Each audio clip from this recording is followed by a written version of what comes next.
Be me Scott, 34. Work in IT keeping networks alive and behaving. Not exactly thrilling work, but the paycheck lands reliably and life stays comfortable. A couple years ago, I managed to grab a place in a calm suburban neighborhood. Been married to Alma for around 5 years now. Back when we first crossed paths, she came across as sharp, witty, and driven. Conversation flowed easily, one of those rare moments where everything just lined up. Things were good for the first couple of years. Really good. Then something started to shift. Alma works in HR for a big tech company. She started bringing her work home, but not the paperwork. She brought the ideology home. Suddenly, everything I did was seen through a new lens. The way I talked, the shows I watched, even the way I loaded the dishwasher. It all started with little comments. She'd be scrolling on her phone and just say, "Ugh, men." I'd be watching a classic action movie and she'd walk through the room. "Can't you watch something that isn't about male rage and explosions?" I'd laugh it off at first. Thought it was just her being passionate about her work. Then it started getting personal. Our intimacy, which used to be natural and fun, became transactional. It became a reward for my good behavior. One of the first times I really noticed it, I had forgotten to pick up some specific brand of almond flour she wanted. I got a different brand. Thought it wouldn't be a big deal. That night, I tried to initiate things in the bedroom. She turned away, pulling the covers tight. I asked if something was wrong. Her voice was cold. She told me she didn't feel seen. She said that my failure to get the right flour wasn't about the flour. It was a symptom of me not listening to her, not valuing her needs. She explained that she couldn't be intimate with someone who didn't respect her on that fundamental level. I was just stunned. Over flour. I apologized, tried to explain it was a simple mistake. It didn't matter. The verdict was in. I was on the couch for the next 2 nights. That became the pattern. Any disagreement, no matter how small, resulted in the same punishment. The silent treatment, the cold shoulder, and the bedroom door becoming an impenetrable wall. It was always framed in her HR speak. I wasn't just wrong, I was perpetuating harmful dynamics. I didn't just disagree, I was failing to hold space for her lived experience. She wanted to go on this expensive yoga retreat with her friends. I looked at our finances and suggested maybe we could do something cheaper together later in the year. Bad move. Apparently, I was trying to financially control her and devalue her need for self-care and community with other women. The accusation was that I was exhibiting classic toxic masculinity. That conversation ended with a week-long deep freeze. I felt like I was losing my mind. I started walking on eggshells around my own home. Before I'd say anything, I would run it through a mental checklist. Could this be misinterpreted? Is there a way this could be seen as problematic? It was exhausting. My own house didn't feel like my home anymore. It felt like her office, and I was the employee constantly on the verge of being written up. Her friend Megan would come over sometimes. I used to like Megan. She was down to earth. But around Alma, she'd just nod along. I'd hear them talking in the kitchen while I was in the living room. Alma would be complaining about some microaggression I'd committed, like using the wrong towel or leaving my gym bag by the door. She would describe it in the most dramatic terms possible, like I was actively trying to disrespect her personal space. Megan would just say, "Oh wow, I'm so sorry you have to deal with that." I just wanted to scream, "It's a gym bag!" But I didn't. I just sat there, feeling invisible in my own house. The weaponization of intimacy became the new normal. It was the ultimate trump card she could play in any argument, and it always worked because I loved her. I still wanted her. I missed the way we used to be. So, I'd eventually break. I'd apologize for whatever crime I had committed. I'd buy the right flour, agree to the expensive trip, promise to be more mindful. Then, after a few days of me being the perfect reformed husband, things would thaw. She'd be affectionate again for a little while. It felt less like making love and more like being granted a temporary pardon. And the whole time, I knew the cycle would just start over again. I felt trapped, pathetic. I was constantly trying to earn back something that should have been freely given in a marriage. A few months ago, things really started to escalate. There was this one evening, just a regular weeknight. I came home from work. I had a good day, closed a big project. I cooked dinner for us, one of her favorite meals. I cleaned up the kitchen while she was on a long video call for work. Later, we were sitting on the couch. I put my arm around her. She immediately tensed up. "Scott, can you not?" I pulled my arm back like I'd touched a hot stove. I asked her what was wrong this time. She let out this huge theatrical sigh.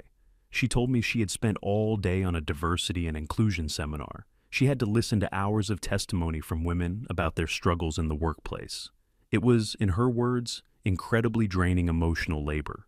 And then she comes home, and I just expect physical affection without considering her emotional state.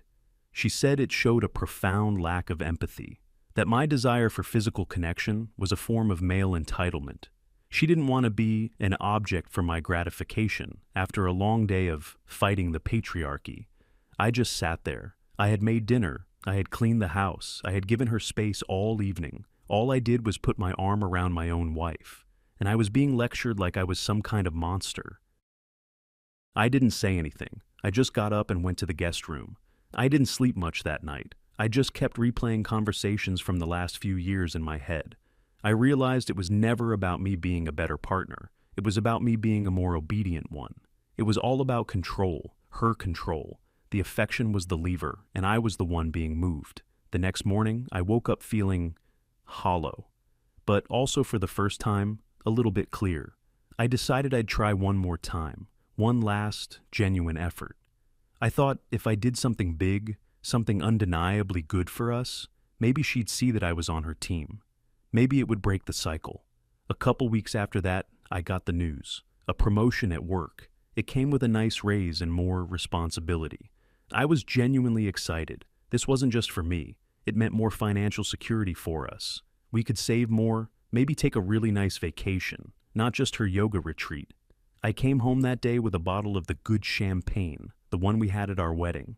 I told her the news. Her reaction was muted. She gave me a quick, "Oh, congrats," and then immediately asked if it meant I'd be working longer hours. I tried to brush it off, keep the mood positive. I told her I had made a reservation at that fancy downtown restaurant she always wanted to try for that Saturday night, a real celebration. She agreed, but without any enthusiasm. It was like I was inviting her to a dentist appointment. Saturday came, I put on my best suit. I felt good. I thought maybe, just maybe, this would be a turning point. Alma came out wearing a nice dress, but her expression was sour. The whole car ride downtown was tense. I tried to make small talk. She just gave one-word answers. At the restaurant, the atmosphere was amazing. Low lighting, soft music. I tried to talk about the future, about what we could do with the extra money. "Maybe we can finally remodel the kitchen like you wanted." Her response was, "Or maybe we can donate more to charities that support women fleeing domestic abuse. Put the money towards something that actually matters." The comment hung in the air like a bad smell. It completely deflated me. I felt like she was intentionally trying to make me feel small and selfish for being proud of my achievement. We finished the meal in near silence. On the drive home, she was on her phone, scrolling. I didn't even try to talk anymore. When we got back to the house, I was just tired. The excitement was gone, replaced by that familiar, heavy feeling of disappointment. But I thought, okay, the dinner was a bust, but we're home now. Maybe we can salvage the evening. I went into the living room, poured us both a small glass of whiskey. I handed one to her. I raised my glass. Well, despite everything, to the future. She didn't raise her glass. She just stared at me. "What future, Scott?" I was confused. "Our future, a better one." And then she said it. The thing that finally broke me. She looked at me with this mix of pity and disdain. "You don't get it, do you? You got a promotion. You climbed another rung on the corporate ladder. You succeeded inside a system designed by men, for men. A system that actively holds women down." I just stood there, holding my drink. She continued, "You come home expecting me to celebrate this? To celebrate you becoming a more successful cog in the patriarchal machine? You want me to be proud of that?" Her voice got quiet, but somehow sharper. "And now you want to be rewarded for it. You want to come home and have your wife fall into bed with you because you're the big man now, the provider. That's what this is about, isn't it?" I couldn't speak. My throat felt tight. I just shook my head slowly. She let out a short, bitter laugh. "I can't be intimate with someone who is so blind to his own privilege. I can't be attracted to that. You haven't done anything to deserve that kind of connection tonight. You've done the opposite. Deserve. That one word hit me like a physical blow. I had to deserve affection from my own wife. And my hard work, my success, the very thing I was doing to provide for our life together, was now a mark against me. It was a disqualification. Something inside me didn't just break, it turned to dust. I looked at her, really looked at her, and I didn't see the woman I married. I saw a stranger, an adversary, a judge who had already passed sentence. I didn't feel anger, I didn't feel sadness, I felt nothing. It was a profound, terrifying, and strangely liberating emptiness. The game was over. I wasn't just tired of playing. I had forgotten the rules and didn't care to learn them again. I put my glass down on the coffee table, untouched. I didn't say a word. I turned around, walked up the stairs, and went into the guest room. I closed the door. I lay down on the bed, still in my suit. And for the first time in years, I didn't care if she was angry. I didn't care if she was giving me the silent treatment. I didn't care about earning or deserving anything. It just didn't matter anymore. I had nothing left to give, and I was done trying to ask. The next morning, I woke up before the sun. The feeling of emptiness was still there, but it wasn't painful. It was quiet. I got out of bed, put on some old running shoes and shorts I hadn't worn in years. I went outside into the cold morning air, and I just started running. I ran until my lungs burned and my legs felt like lead. When I got back, sweating and exhausted, Alma was in the kitchen making coffee. She looked at me, surprised. She was probably expecting a mopey, apologetic husband. She said, "Where were you?" I just said, "Went for a run." I walked past her, went upstairs, and took a long shower. I didn't try to talk to her. I didn't try to fix last night. I just got ready for my day. That evening, after work, I didn't come straight home. I found a gym near my office, a proper one, with free weights and squat racks. I walked in and signed up for a year-long membership. I had my first workout in almost a decade. It hurt. Everything hurt.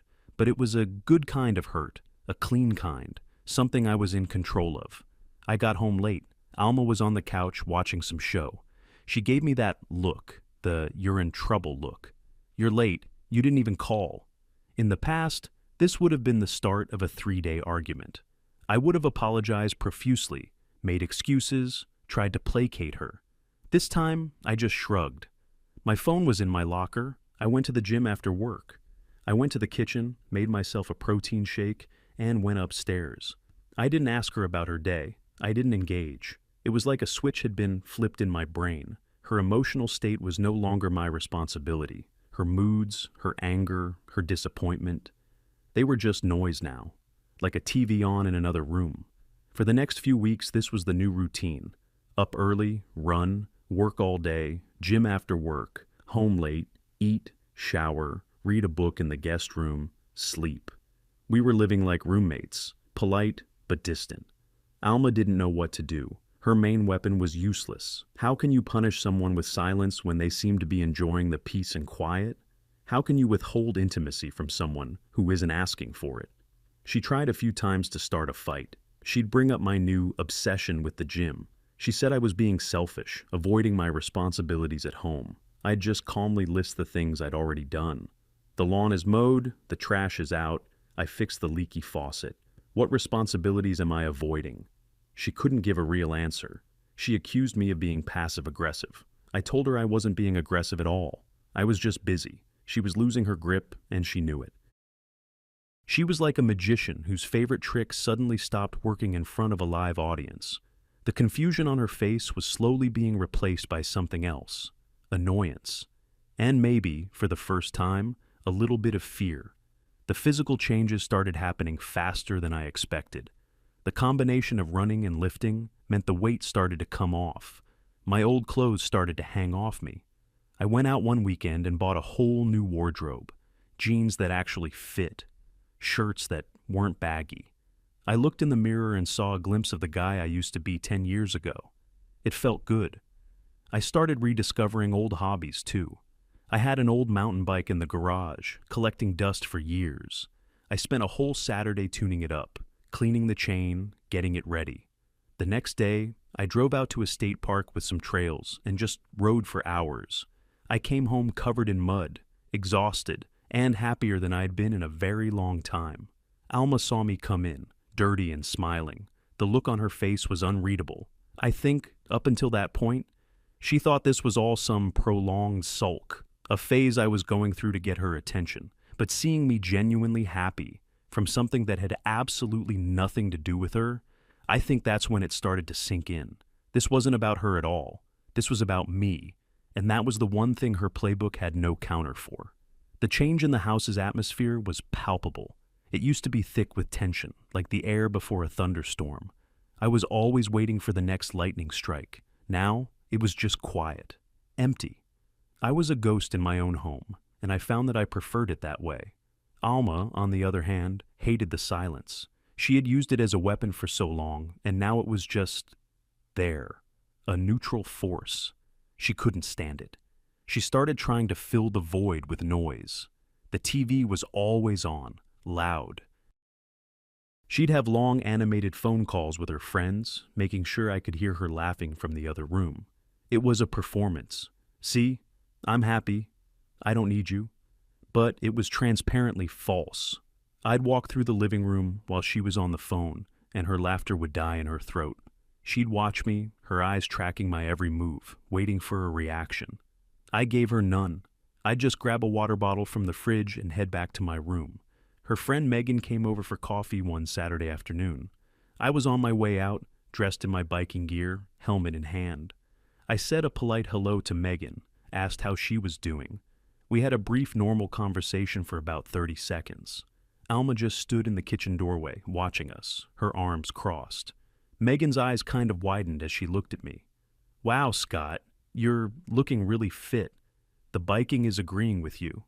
It wasn't flirty, it was just an observation, a statement of fact. I just smiled. "Thanks, Megan. It feels good to be active again. Anyway, you two have a good catch-up. I've got to hit the trails before it gets dark." And I left. I can only imagine the conversation that followed. I found out a bit about it later because Alma tried to use it against me. That night, she knocked on the guest room door, a rare event. I told her to come in. She stood there, looking at me reading my book. She tried to sound casual. "So, Megan thought you seemed well." I just nodded. "She's nice." Then came the accusation, wrapped in a layer of feigned concern. She thought it was a little strange how you've been acting, distant, almost like a different person. She was worried about us. I saw exactly what she was doing, triangulating, using her friend's supposed concern to validate her own narrative. I didn't take the bait. "I'm not a different person, Alma. I'm just focusing on myself for a change." Her mask of concern slipped a little. Her voice got an edge. "Focusing on yourself, or running away from our problems? You're shutting me out. You're building a wall. That's a form of hostility, you know. It's a classic passive-aggressive tactic." There it was again. The HR jargon. The psychological diagnosis of my every action. The old me would have gotten defensive. I would have argued, tried to explain myself. The new me just felt tired of the game. I put a bookmark in my book and looked at her. Is it? Or is it just me deciding not to participate in arguments I can't win? She was taken aback by the directness. "What's that supposed to mean?" I sighed. "It means I'm done walking on eggshells. I'm done measuring every word. I'm just living. I'm sorry if that's inconvenient for you." She stared at me for a long moment, her mind probably racing, trying to find the right therapeutic term to label my behavior. She came up with nothing. She just said, "This isn't healthy, Scott," and walked out, closing the door a little too hard. The interaction confirmed my decision. There was no going back. Her only way of relating to me now was through the lens of conflict and pathology. My self-improvement wasn't a good thing for me. It was an unhealthy coping mechanism. My calm wasn't peace. It was passive aggression. My independence wasn't growth. It was a wall. It was then I realized she didn't want a partner. She wanted a project. And when the project started fixing itself, she didn't know what to do. The next phase of her strategy was even more predictable. If the stick doesn't work, try the carrot. It happened about 2 months into my new routine. I had lost about 20 pounds of fat and gained a good bit of muscle. My face was leaner, my posture was better. I felt like I was inhabiting my own body again. I was also sleeping better. The physical exhaustion from the gym and the mental peace of not fighting all the time was a powerful combination. One Friday, I got a text from her in the middle of the day. "Don't worry about dinner tonight. I'm making your favorite." The smiley face was so out of character, it was almost comical. I was immediately suspicious. I didn't reply. I finished work, went to the gym, had a killer workout. I deliberately stayed a little longer than usual. I got home around 9 p.m. I walked in, and the whole house smelled amazing. She had made lasagna from scratch, something she hadn't done since our first year of marriage. There were candles lit on the dining room table. A bottle of red wine was open, and Alma. She was wearing this silky black dress that I hadn't seen in years. Her hair was done. Her makeup was perfect. She was putting on the full court press. She smiled at me as I walked in, a slow, deliberate smile. "Hi, honey." I was starting to get worried. The honey felt alien coming from her lips. "Just got held up at the gym," I said, keeping my tone neutral. "Well, go get cleaned up. Dinner's ready. I saved you a plate." I knew exactly what this was. This was the ultimate test. This was her reasserting the old dynamic. "See, I have what you want. I can be the woman you miss. All you have to do is come back in line. All you have to do is start wanting me again, so I can take it away when you misbehave." It was the most calculated, manipulative thing I had ever seen her do. And it didn't stir a single thing in me. No desire, no nostalgia, just a profound sense of disappointment. I went upstairs and took a shower. When I came back down, wearing a simple t-shirt and sweats, she was sitting at the table, a glass of wine in her hand. She had put my plate in the oven to keep it warm. I sat down, and we ate in silence for a few minutes. She was watching me, waiting for me to say something, to praise the food, to compliment her dress, to acknowledge the effort, to show weakness, to show that the carrot was working. I just ate my food. It was good, but it tasted like strategy. Finally, she broke the silence. "It's nice, isn't it, to have a proper meal together, like we used to?" I just nodded. "The lasagna is good." Her smile tightened. That wasn't the response she wanted. After dinner, I started clearing the plates. She put her hand on my arm to stop me. "Leave it. Let's go relax in the living room." She led the way. The lights were dim. Some soft, jazzy music was playing. The whole scene was so ridiculously staged. She sat on the couch and patted the spot next to her. I remained standing. "I'm actually pretty tired, Alma. I think I'm just going to turn in." The frustration on her face was clear now. She was losing control of the scene she had so carefully constructed. She stood up and walked over to me. She put her hands on my chest, looking up at me through her eyelashes. The old, familiar move. "Are you sure? It's been a long time. I've missed you." Her voice was a low whisper. This was it. The final, desperate play. She was offering me the very thing she had withheld for years. The prize I was supposed to constantly strive for. And as she stood there, trying to seduce me, I felt nothing but a sad, clinical detachment. I looked at her, at the performance, at the manipulation so thinly veiled by desire. I gently took her hands off my chest. "What are you doing, Alma?" I asked. My voice was quiet, with no anger in it. Her confidence wavered. "I'm trying to connect with my husband." I gave a small, humorless shake of my head. "No, you're not. You're trying to see if the leash still works." Her eyes flashed with anger. The seductress vanished, replaced by the cornered HR manager. "That's a horrible thing to say. Is it, or is it just the truth?" I took a step back, creating space between us. "I'm not interested, Alma. I'm going to bed." I turned to walk away. That's when she completely lost it. "You're not interested?" Her voice was suddenly loud, shrill. "I go to all this effort. I make you a beautiful dinner. I try to be romantic. I practically throw myself at you, and you're not interested?" She followed me as I walked toward the stairs. "What is wrong with you, Scott? What more do you want from me? Is this because of the gym? Did you meet someone else? Is that it?" The accusations came fast and furious. It was always easier for her to imagine a third party than to look at her own behavior. I stopped at the bottom of the stairs and turned to face her. She was standing there, flushed with anger, her beautiful facade completely shattered. And for the first time, I think she looked truly scared, because she had just played her very last card, the ace of spades she'd held up her sleeve for years. And I had just looked at it and folded without a second thought. Her power over me was gone, not just gone, but revealed to be an illusion I had helped her maintain. "I haven't met anyone else," I said, my voice still calm. It seemed to make her even angrier. "Then what is it?" she screamed, her voice echoing in the quiet house. "Talk to me. Why are you rejecting me? What did I do?" I looked at her, at the mess of her own making, and I knew this was the moment, the end. "You really want to know?" She just glared at me, breathing heavily. "Okay," I said, and my voice was flat, devoid of emotion. "You did this. You." I started to walk up the stairs, and she followed, listening. "For years, you've treated intimacy like a commodity. It was something I had to earn, a bonus for good performance, and you were the manager who decided if I met my KP is. I reached the top of the stairs and turned. She was a few steps below me, looking up. "Every time I disappointed you, you'd withdraw it. Didn't buy the right groceries, no affection, disagreed about a vacation, bedroom door is locked. Had a good day at a job you deemed part of the problem. I don't deserve it." Her face was pale. She tried to interrupt, to say it wasn't like that. I held up a hand. "Let me finish. You taught me very effectively that your affection was conditional. So, I learned to live without the conditions. I stopped trying to meet them.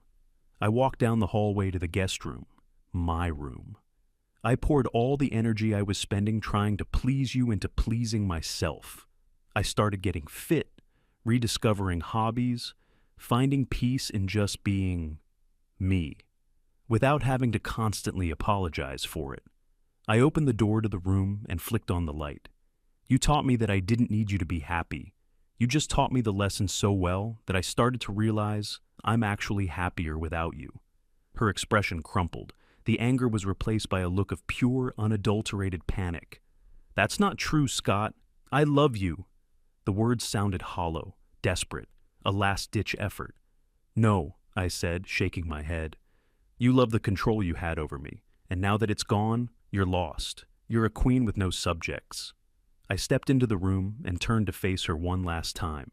She was standing in the hallway, looking small and defeated. "The ironic thing is, you spent all this time talking about toxic masculinity and how I was part of a broken system. But our marriage was the most toxic system I've ever been a part of, and you were the one in charge." I took a deep breath. It was time. "I met with a lawyer last week, Alma. I had the papers drawn up." The blood drained from her face. She looked like she was going to be sick. "You can't be serious," she whispered. "I've never been more serious in my life," I said. "You wanted me to do the work, right? That was always your phrase." "Well, I did. I worked on myself. And the man I've become can't be in a marriage like this." I already had a bag packed in the closet. I had been preparing for this moment for weeks. I pulled it out. It wasn't much, just a few days' worth of clothes and my work laptop. I walked past her, out of the room. She didn't move. She was like a statue. I walked down the stairs, opened the front door, and didn't look back. I put my bag in my car and just sat there for a minute in the driver's seat. The house was dark behind me.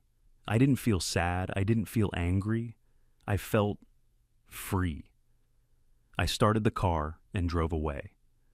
I left her in the quiet house with the fancy dinner and the soft music. I left her alone with the silence she had created. She had spent years trying to shape me into the man she thought I should be. In the end, she succeeded. She just never considered that this new man wouldn't want her.